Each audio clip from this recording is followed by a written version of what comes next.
Welcome back and thanks for stopping by. Well, there's been huge news for Led Zeppelin fans in the last few days.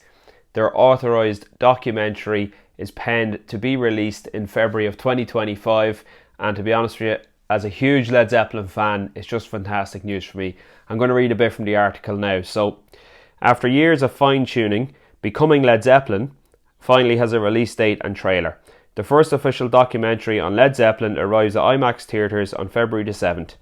In the new teaser, footage of the legendary British band over the years is interspersed with present-day interviews, old home movies and live concerts. It also reveals that the documentary features a never-before-heard interview with the late John Bonham. As the first authorised documentary on the band, Becoming Led Zeppelin tells the story of Led Zeppelin in the members' own words. In addition to new interviews with Jimmy Page, Robert Plant and John Paul Jones, it boasts unearthed material from all four members' personal archives. Director Bernard McMahon also successfully uncovered previously unseen footage from the band's 1969 concerts at the Atlanta Pop Festival, the Fillmore West and the Texas Pop Festival. We spent 5 years flying back and forth across the Atlantic, scouring attics and basements in pursuit of rare and unseen film footage, photographs and music recordings, writer-producer Alison McGorty said in a press release. We then transferred each piece of media with custom techniques so that in IMAX these 55-year-old clips and music would look and sound like they came out of the lab yesterday. Fantastic. So I'm really looking forward to this documentary. I've watched an awful lot of documentaries on Led Zeppelin and there's some great ones out there, but obviously because a lot of them aren't produced by the band, you really don't know how much stock to put in the stories that you hear. So it would be great to see something coming directly from the horse's mouth from Jimmy Page, Robert Plant and John Paul Jones to see exactly how things went down, because before the explosion of the internet, Led Zeppelin were a very secretive band. It was very hard to get any information about the band. I believe that was very much the case when they were out and they were playing and touring and releasing records in the late 60s, 1970s. But particularly when I was growing up and trying to get into Led Zeppelin, they weren't a band that there was a lot printed about in magazines before the internet came along. Then when the internet came along, there was just this, availability of all different types of interviews from Led Zeppelin from over the years. In fact, the very infamous Live Aid performance from 1985, which the band famously were not happy with and had put a bar on that being released as a part of the Live Aid DVD collection in 2005. Those videos started to surface around 2010, 2012, and you could easily find those videos. You can still find them now on YouTube, as well as a lot of interviews with the band, maybe when they weren't in the best state. So I'm glad to see the band are taking the step to put something together before, I suppose, they're getting on, and before they pass away, it'll be good to see a record, their record, and the way they want it to come out to say what happened.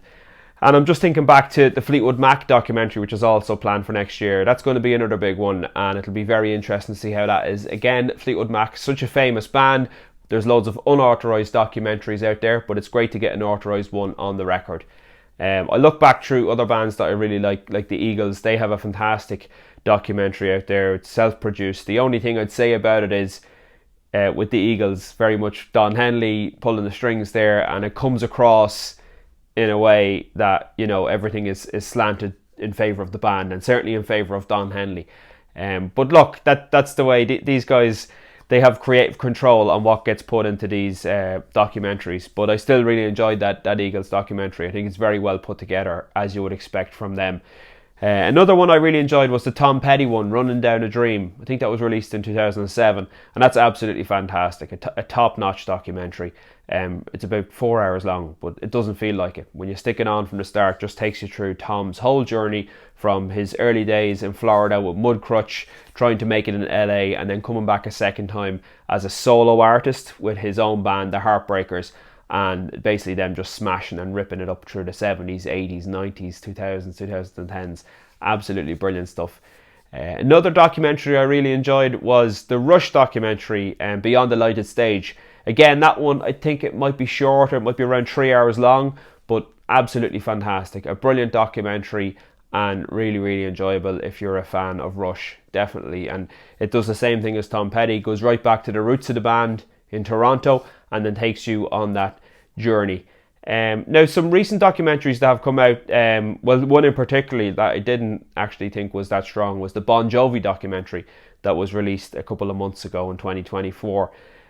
So yeah, it was, to be honest, they had a lot of footage from now, from 2022 to 2024, when Bon Jovi was having issues with his voice.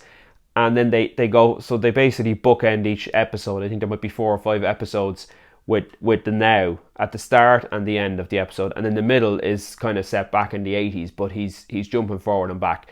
Now, the stuff from the 80s is phenomenal, really, really good, but the fact that they keep going forward and back in the timeline, it really doesn't sit right with me, and I think it's a bit drawn out, to be honest. So yeah, that wouldn't have been the strongest documentary of a band, certainly an authorized documentary. There was a lot of filler in there. They could have certainly edited and cut a lot of that stuff out and come to a more recent thing. But the Beatles, apparently they have one coming out. I don't know if it's next year or 2026, but it's going to be like a film, like a biopic, something similar to the Queen biopic or the Elton John biopic, and it's going to be told from each of the 4 members of the Beatles, their story of basically the Beatles getting together, doing what they did, and then splitting up. And I think that's going to be very, very interesting. Remains to be seen who's going to play the different people in those roles, or the different actors that are going to perform as each of the musicians in the roles. But that's another one I'm really looking forward to. So great to see these guys getting these documentaries out while they're still alive, getting it on the record with an authorised documentary, something that us fans can have and hold and really have as a record, going forward. So anyway, back to Led Zeppelin. I'm really looking forward to this. February 7th, the new Led Zeppelin documentary. Keep your eyes out for it, guys. It's going to be amazing, and I can't wait to see it. And of course, when I see it, I will give it a full review on this channel. So I will talk to you on the next one. Bye for now.